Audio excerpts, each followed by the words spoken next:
Today's speaker, Anne-Marie Thiesse, is a director of research at the prestigious CNRS, Centre de Recherche Scientifique, Centre National de Recherche Scientifique in Paris. And she is a specialist of 19th century France, the formation of French identity through popular literature. And also, she has an important book on the creation of European identity, or it's called La création des identités nationales, Europe 18e au 20e siècle. This is a really important book. It's one of the most interesting books on the creation of national identities. Unfortunately, the book is not in English. It's only in French, but we're working on having it translated. We're looking for a translator now. It might be me. We'll see about that. What else can I say? I guess I'll just turn it over to. I know she has 60 slides today, so it's going to be a tight fit. She also asked me to ask for your indulgence. She's giving the speech in English today, so she said to ask for your indulgence. Help me in giving a nice warm welcome to Anne-Marie Thiesse.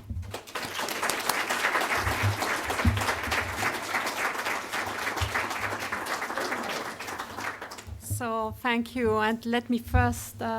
Thank you for your invitation, Professor Sprenger. It allows me to discover the university and the area, and it's really interesting for me. So thank you for you. And I beg for your pardon. As you hear it, my English is really poor. So for the moment, 27 states are members of the European Union. Oh, okay. But how many nations are there in the European Union nowadays? Nobody has the answer, since giving a precise number would mean to take a position on burning issues. For example, would you consider Catalonia, the Basque Country, or Galicia as nations? What about Belgium, where a splitting of the state into two communities on a linguistic basis is possible in a next future? And would you consider that Corsica is a specific nation in France, as the local nationalist movement claim it to be? So Corsica and Apostava is a nationalistic movement. And what about Kosovo, a former province of Serbia, whose population was mainly composed of Albanian speakers and whose independence was proclaimed last week? And as you know, Serbian protesters set on fire the US embassy in Belgrade. Such issues raise intense debates and more or less violent conflicts.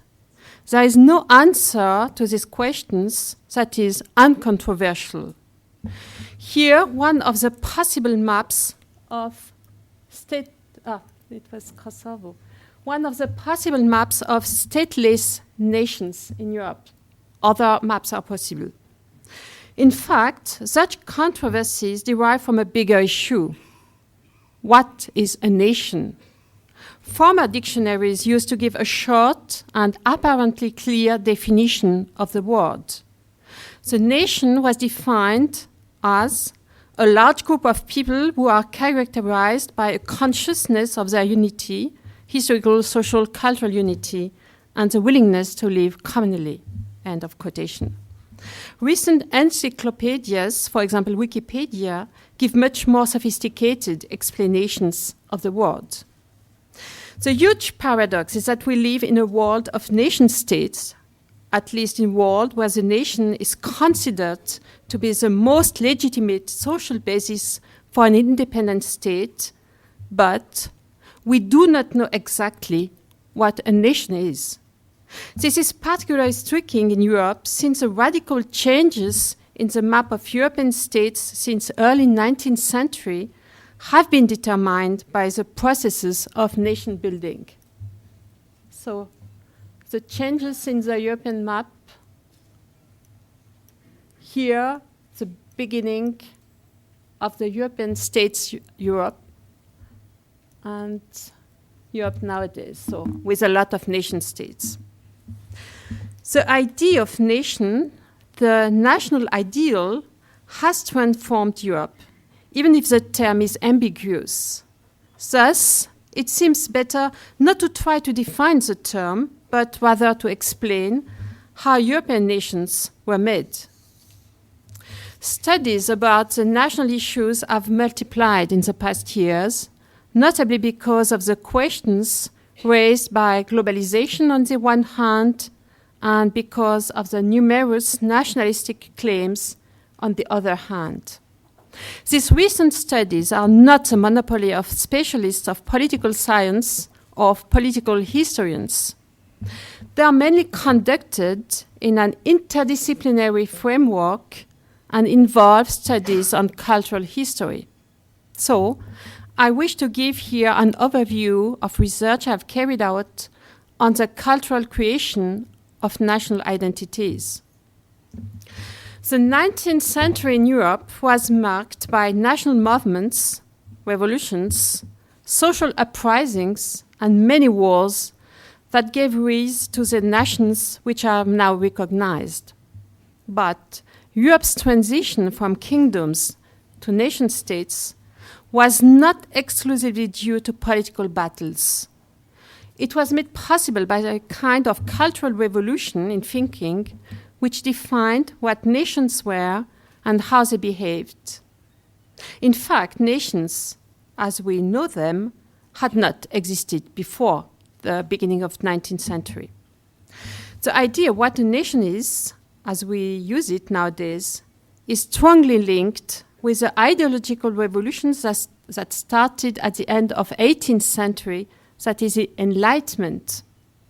This ideological revolution led first to the American and to the French revolutions, and then to many other revolutions throughout Europe during the 19th century. It was intended against the then existing monarchic regimes and their fundaments. Rather than being a group of people defined as subjects of the same monarch, the nation, in the new meaning, was supposed to exist independently of any king or ruler. The nation was now intended as a political body which owned the sovereignty. It could delegate power to a king, but the king was not allowed to consider the nation as his property. Moreover, all of the male members of the population were said to be citizens, that is, members of the nation as a political body. Whatever their social origin, whatever their property or their education, they should have the same rights. They were said to be free and equal, and this was clearly intended against the fundaments of the ancient regime states in Europe, where societies were divided into groups with strong differences and unequal rights. Such principles were expressed at the beginning of the French Revolution in 1789 in the so-called Declaration of Rights of the Human Being and Citizen. But this revolutionary definition of nation was expressed only in universal and abstract terms. It did not provide the criteria to define one specific nation from the others. It didn't define the French nation. That's why the definition of the different nations had their base in the cultural field, not in the political one. Following the origin of the word, nation has been met as a community of birth formed by individuals having common ancestors and sharing the same culture, which constitute a common heritage passed on through the centuries by tradition. Proclaiming that the poorest peasant and the richest aristocrat were equal members of the same political body was a truly revolutionary idea.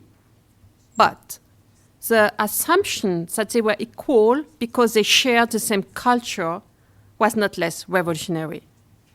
At the end of the 18th century, there were huge differences between the cultural references of the European elite and the cultural references of the peasantry. it was not easy to find a common culture shared by people belonging to different social classes on the same territory. On the other hand, state borders were not cultural borders. The idea of national cultures was rather an ideal than a reality. But 1 century later, national cultures really existed in Europe. They have been built in the meantime. That today people are joined together as Germans, Frenchmen, Italians, or Swedes is a result of an enormous undertaking to create national identities and national education.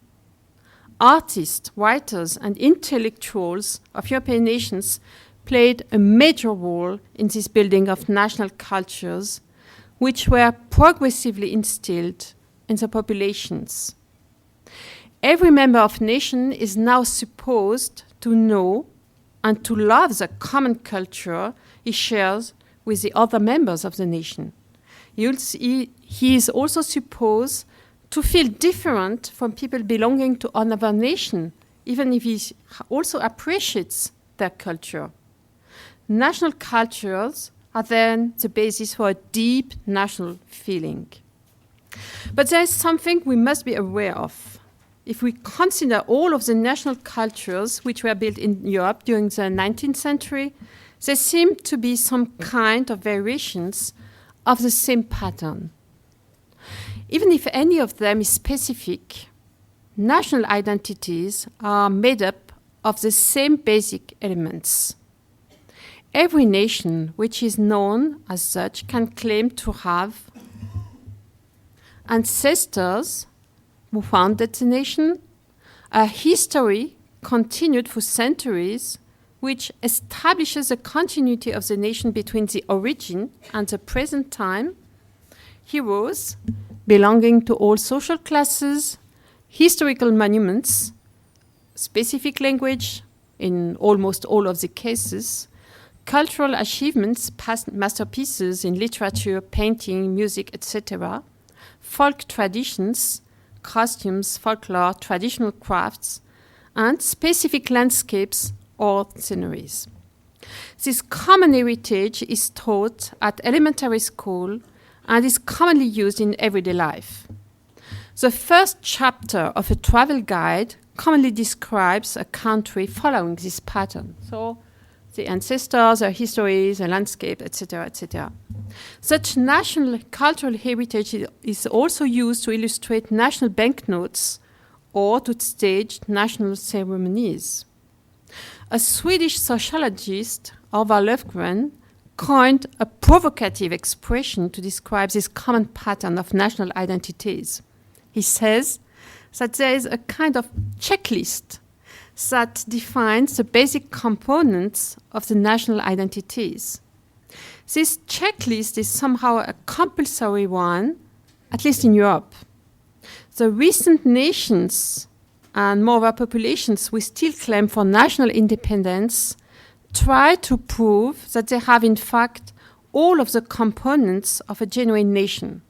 It could be observed recently, in the past years, in the case of the states created by the explosion of the former USSR or of the former Yugoslavia. And here a picture of a Slovenian banknote with a great man of the nation. This international pattern of building national cultures was mainly conceived during the 19th century.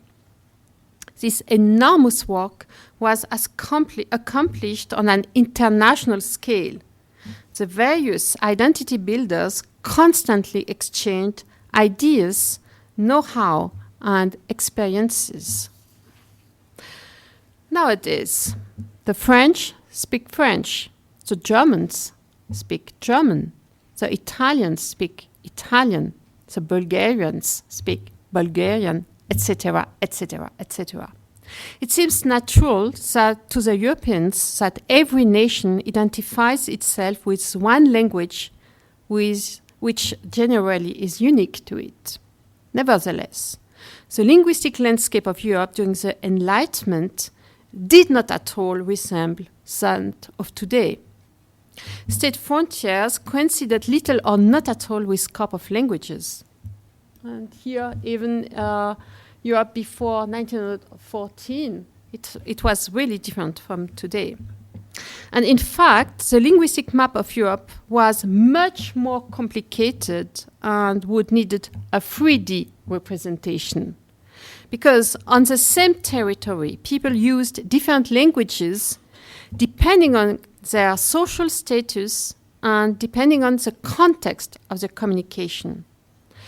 Most rural people spoke dialects that existed only in oral forms, while at the same time, different written languages also existed.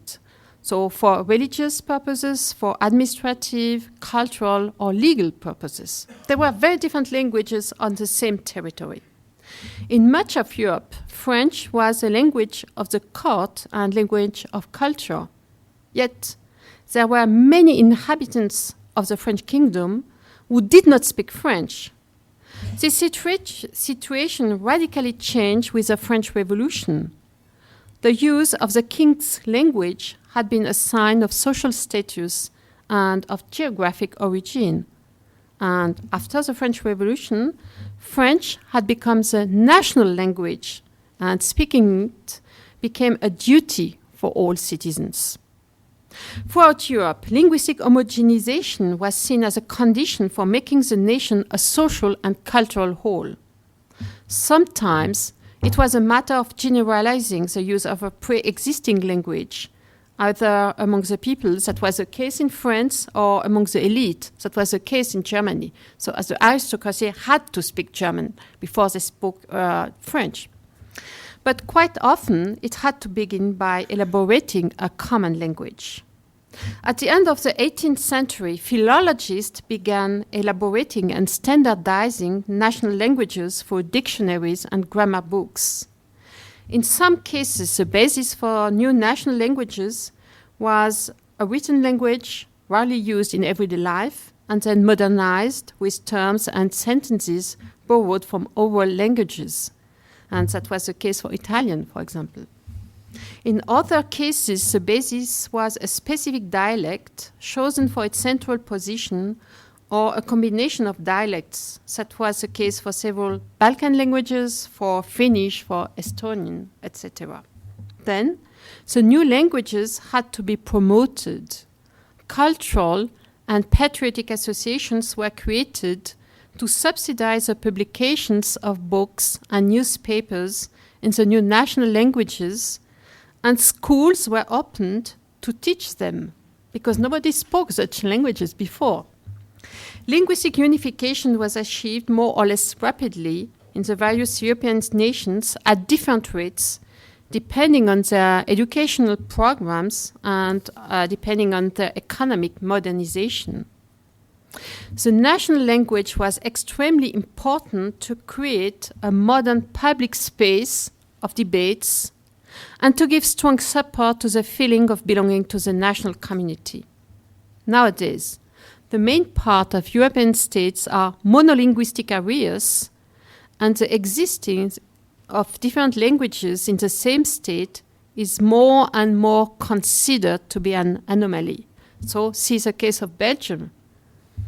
Immigrants are more and more often requested to pass linguistic exams in order to obtain citizenship or even to obtain a work permit.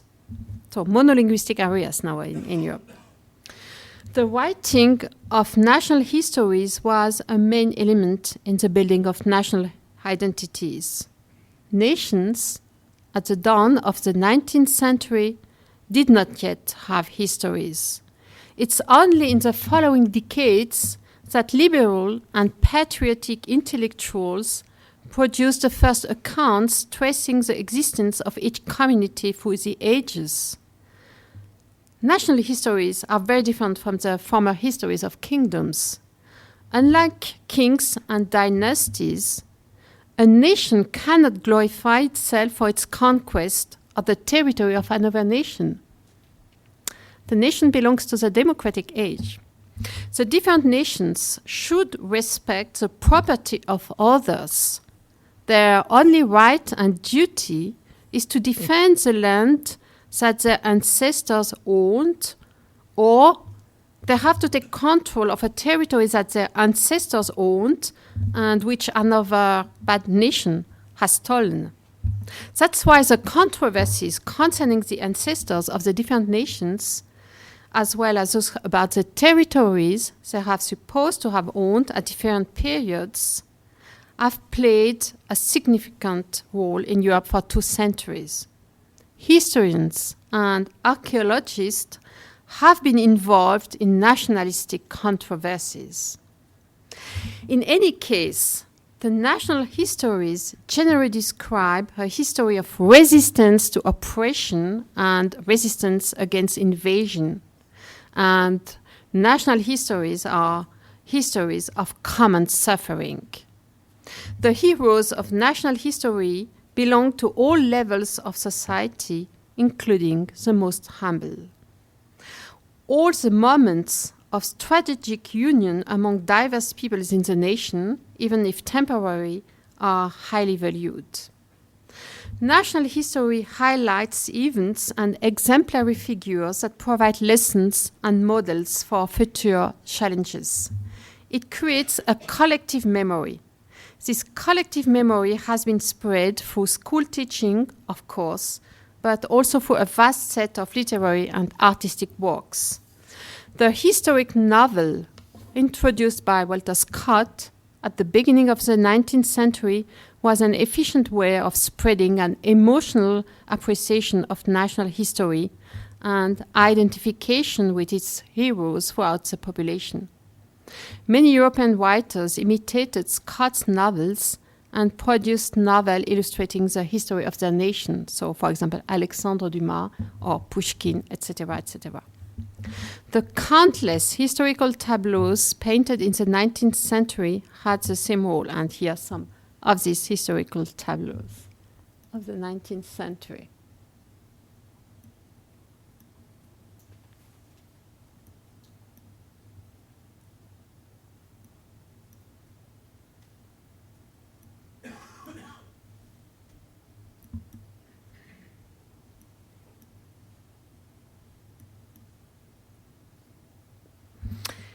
So these paintings were reproduced or imitated on engravings or on domestic objects, and they made national history the familiar decor of private life.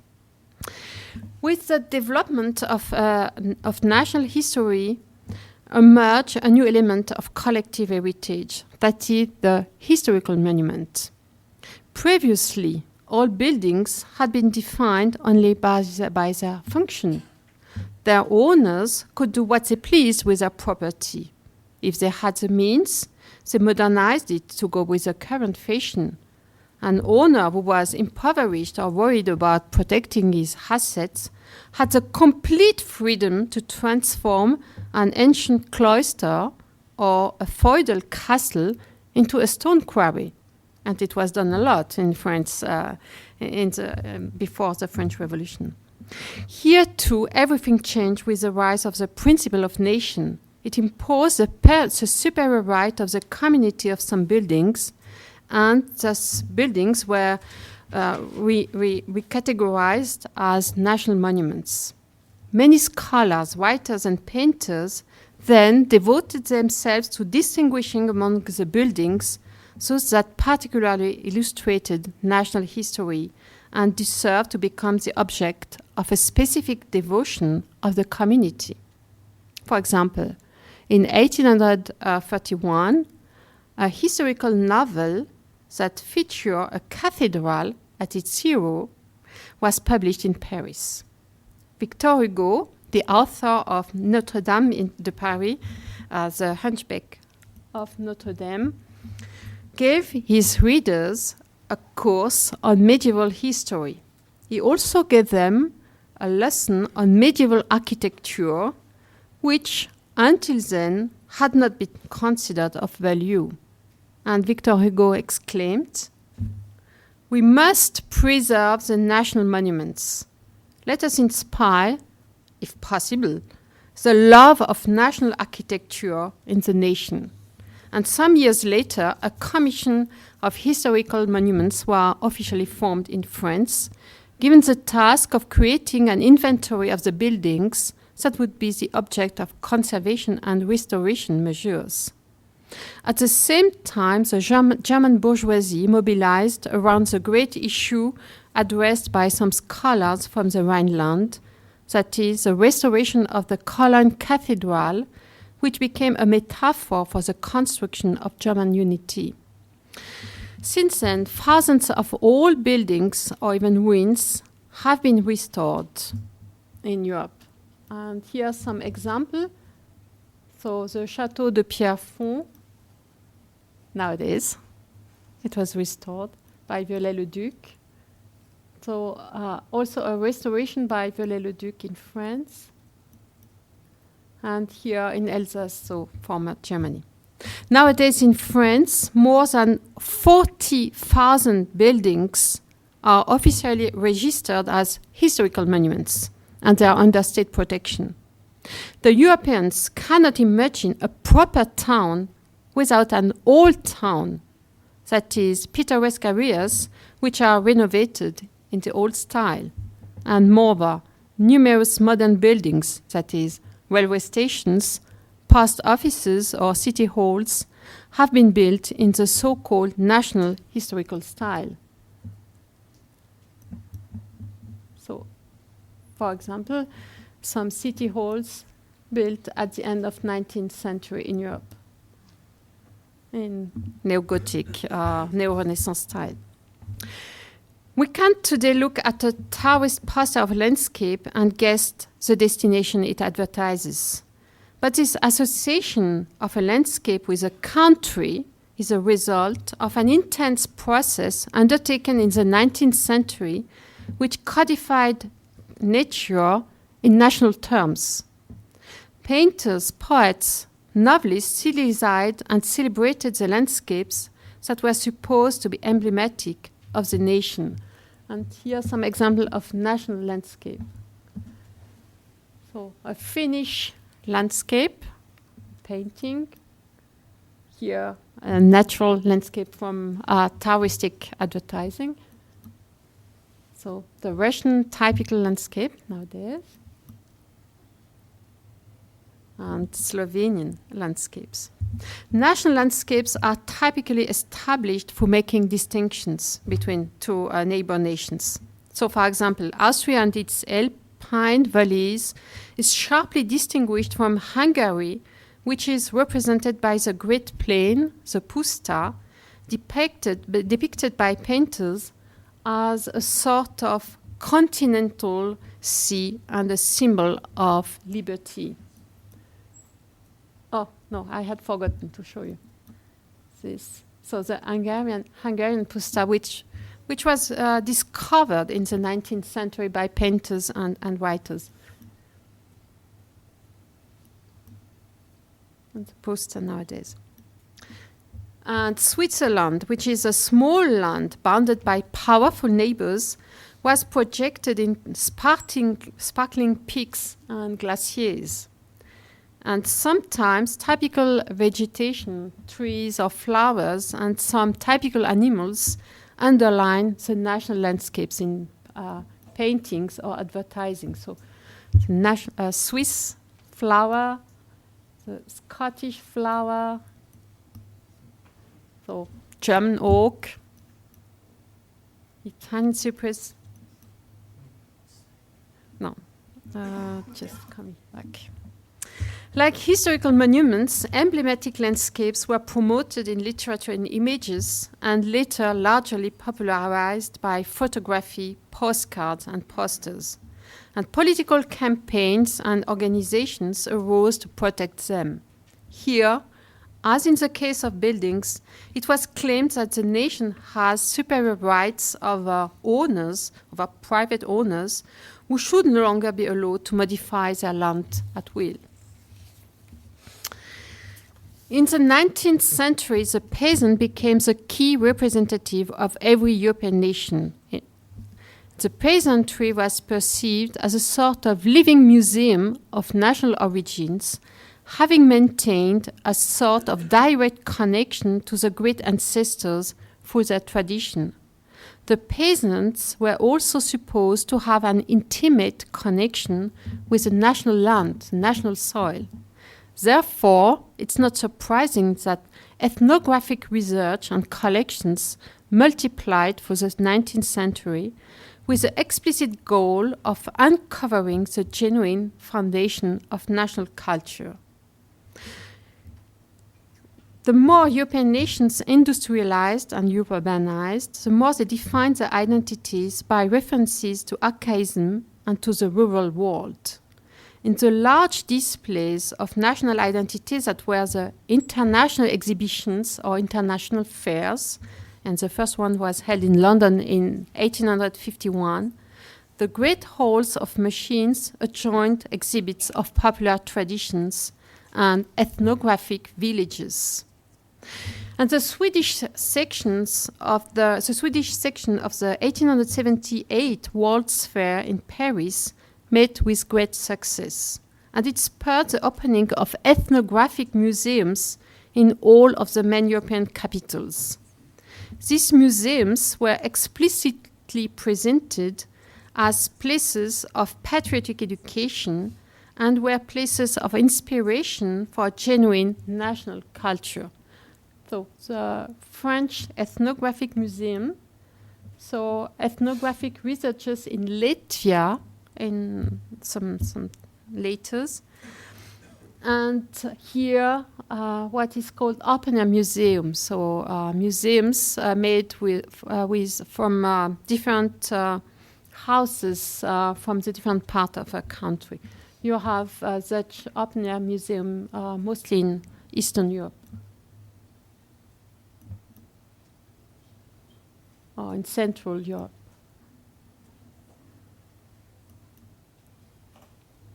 Folklorists also progressively defined so-called national dress, which are still in use in picturesque celebrations or for advertising. So, for example, of national dress, it's sometimes used for fashion.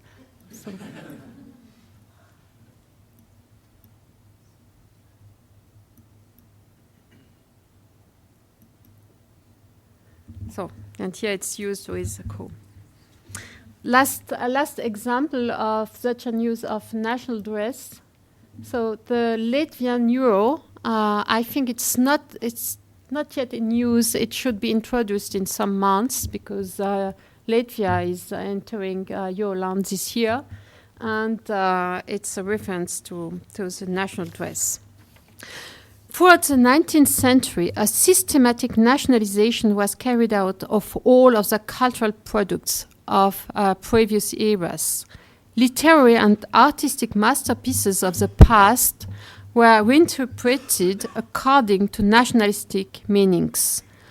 And this reinforced the perception that the nation had always been there, and it carried the implication that the present generation's task would be to transmit the national culture faithfully. The emergence and spreading of the idea of nation and the idea of nationhood are certainly linked to the Industrial Revolution and to modern capitalism. But intellectuals and artists constructed the symbolic and material heritage of the nation and gave it its form. These cultural creations were greatly effective, allowing the founding of stable forms of social and political organizations. Democratization, freedom of expression, economic growth, and social services could gradually develop in nation-states. But the formation of nation-states had also its dark side, and very dark side. The search for national monoculturalism created so-called minorities and often led to massive expulsions, ethnic cleansing, and genocides. Imperialist nations mobilized millions of soldiers in terrible wars.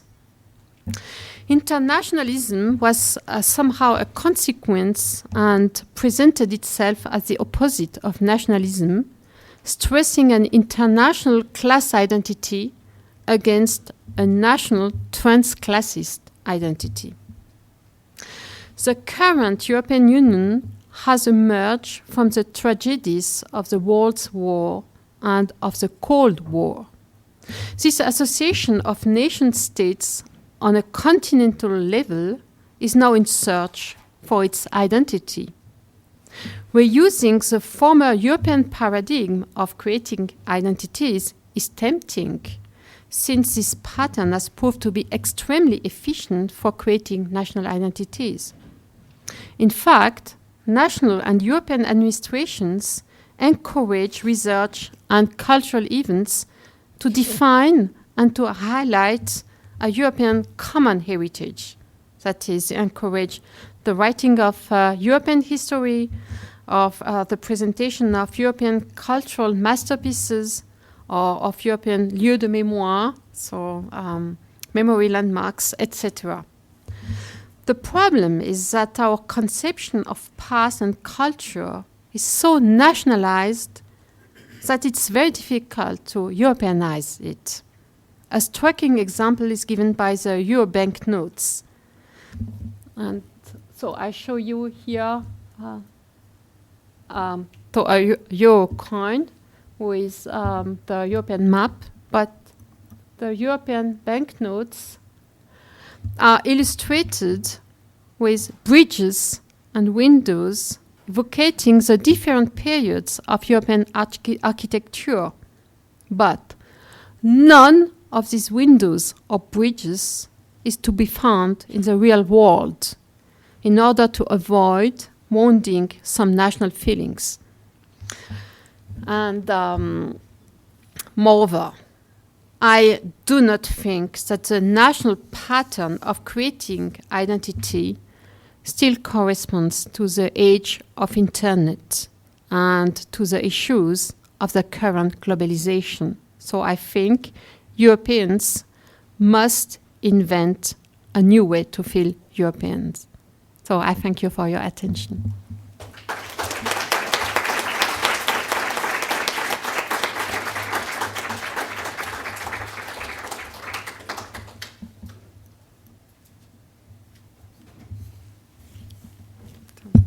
We have about 10 minutes for questions. Before the questions, I wanted to make sure that you know that there's another lecture by Professor Thiesse tomorrow that'll be in French. It'll be in JFSB, I think it's B002 at 11 a.m., and it'll be on France and its regions, which is her big specialty. So the floor is now open for questions. Can you stay here for a thing? Yeah. What are your suggestions for? Given that these old categories don't seem to be able to hold up in the new globalized age, what kinds of categories might there then be for founding a European identity? That's a big issue. If I had the answer, I would go to the European administration and say, please hear me, and have a lot of ideas. So I suggest that so European identity should be more based on the idea of networks, so multipolar constructions. So in the case of nation, everything was done to unify a territory and to centralize the control of the territory. And the European Union is more a connection on different levels. It's not a unified territory. That's why the first image I show you was the European device in the different languages, and it's unity in diversity. And I think that the idea of diversity is very important for the European Union nowadays. But if you have better ideas, they're welcome.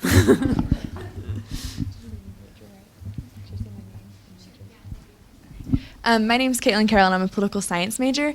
I was just wondering your thoughts on, with the influx of immigration to Europe, especially from the Middle East, how that affects European identity.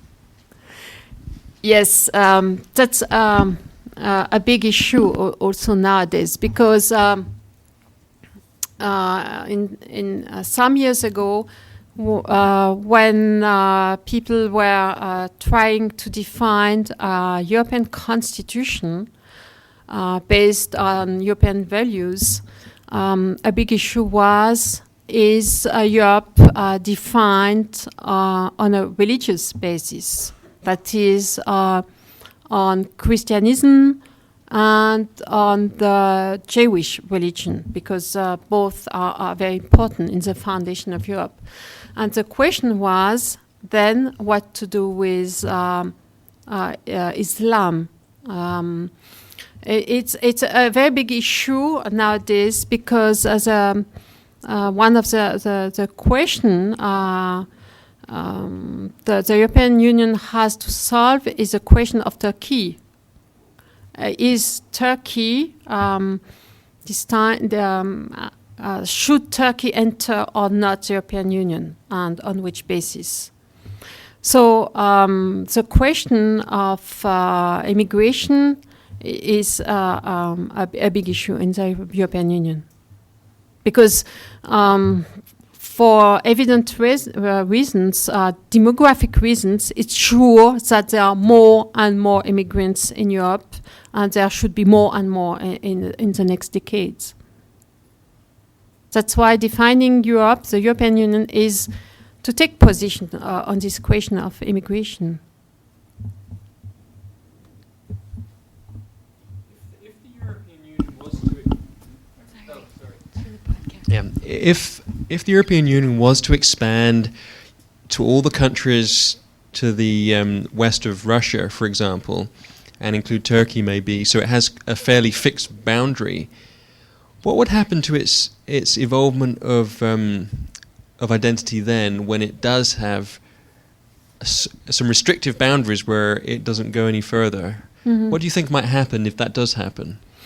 So that's also the big issue. So the European Union.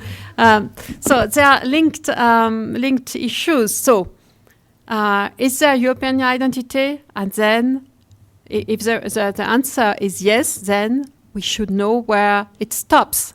Where is the ultimate limit of Europe? If there is no European identity, there is no limit. The problem was that in the 90s, the European Union expanded, and very quickly, very fast, without limit, without definition. It was, I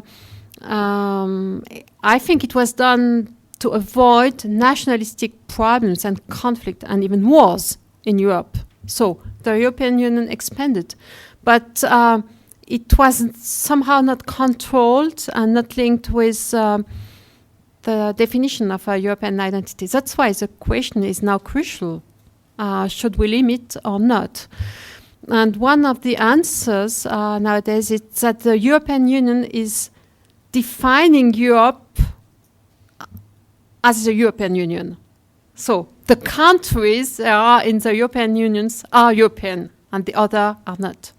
So that's a problem for the moment for Serbia. Do they belong to Europe or not? And if they are setting fire on the US embassy, they are not Europeans. They are barbarians inside of Europe. No, it's a crucial question nowadays. So, again, if you have the answer, they would be pleased to hear you.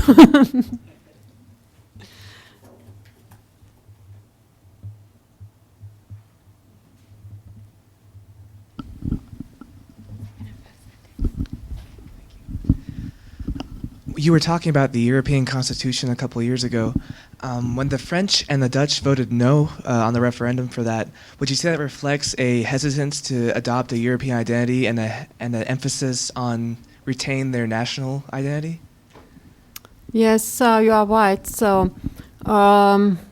So since the European identity is not defined, it's not clear, so we do not know what it means to be European. So it's clear. We belong to the European Union, but we don't know what it means to be European.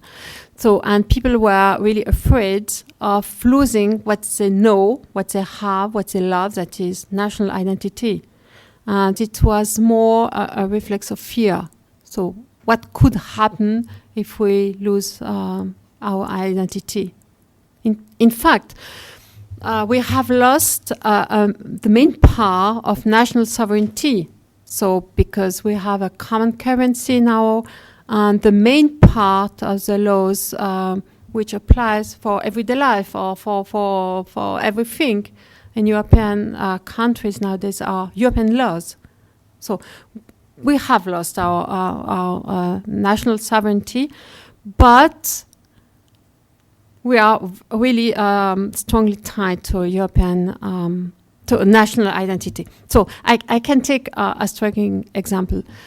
So we have a common currency, and it's now really normal for the Europeans. And when we go to a country which is still not in the European Euroland, why do they have another currency? But for the moment, there is no school textbook, even for primary school, even for mathematics, which is common to the European countries. So European children learn how to count in national ways. And I think it's really striking.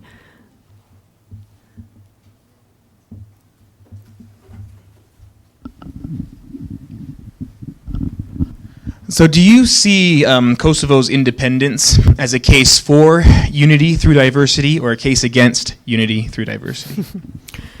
I think it's a real problem because it shouldn't not happen. But so it has to do with the explosion of former Yugoslavia and the terrible wars and the genocide which were linked with that. But Kosovo is a state because no better solution was found and applied.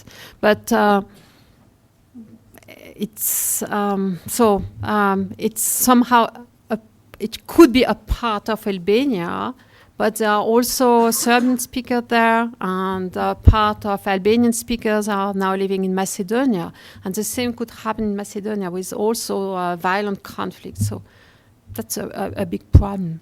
And it's a big problem for the European Union and the European administration who couldn't solve the problem.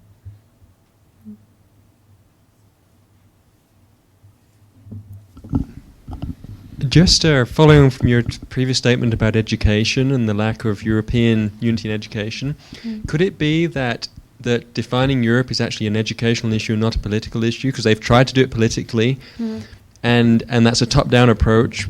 But if Europeanness was taught to elementary students, then they would grow up European. So is this a question we should be asking of educational environments rather than political? I think it should be done on an educational level and on the basic educational level. But for the moment, there are programs of students' exchanges throughout Europe. So it's called Program Erasmus, for example. That is, university students in the third year at university can go to another country and spend a year there, and there are common credits. So if they have credits in another country, it counts in their own country. It changed a lot the educational program throughout Europe, these measures. And now there is more and more European level for defining university teaching. But primary school, junior high schools and high schools have completely different curricula throughout Europe. And that's a problem because Europe and the European Union was a construction from the elite and for the elite. And it was not made on the bottom.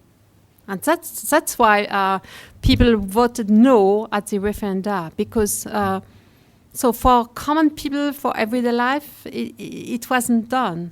It was just made for the elite. So the elite has a feeling of being European, not all of the people. And for the moment, there are only two common textbooks in Europe. That is French, German history school books for the last year of high schools. That is history of the 20th century, because it was really controversial between France and Germany. So since last year, there is a common textbook between France and Germany, not for other European countries. And next year, there should be one between Germany and Poland. Same case for the history of 20th century. That's all. I'm just wondering if you could clarify what the situation with citizenship is. I know that in some countries, and I'm not sure to what degree this is true throughout all of Europe, but in Germany, for instance, if I'm not mistaken, a third or fourth generation Turkish immigrant, even if they don't speak a word of the language of their great-grandparents, even if they've been raised in Germany, speak perfect German, even if they're, I think, married to a German, still cannot become a German immigrant. And I'm just wondering, or German citizen, I'm sorry. I'm just wondering what the situation is in the rest of Europe in regard to that, and what some of the implications are, or if it's changing. European citizenship derives from national citizenship. So I'm a European citizen because I have a French passport. So if you do not have a national citizenship, you do not have a European citizenship. And that's the case, for example, for people living in the Baltic countries who speak Russian. And as they speak Russian and were not able to pass a linguistic exam in Latvian or in Estonian, they cannot have the citizenship of Estonia or Latvia, and they do not have European citizenship. So they live there, they have been born there, but they cannot have the citizenship. So the citizenship is a national one, and every country has its own rules. And that was the case for Germany, that in order to have the German citizenship, you should have German parents or German ancestors, and not only be born in Germany, but they are now changing the rules. But in Germany, the so-called Volksdeutschen, who lived in Rusland or in Romania for centuries, had the possibility to come back to Germany and to ask for German citizenship. And I think around 1 million of them came to Germany in the 90s and had the German citizenship.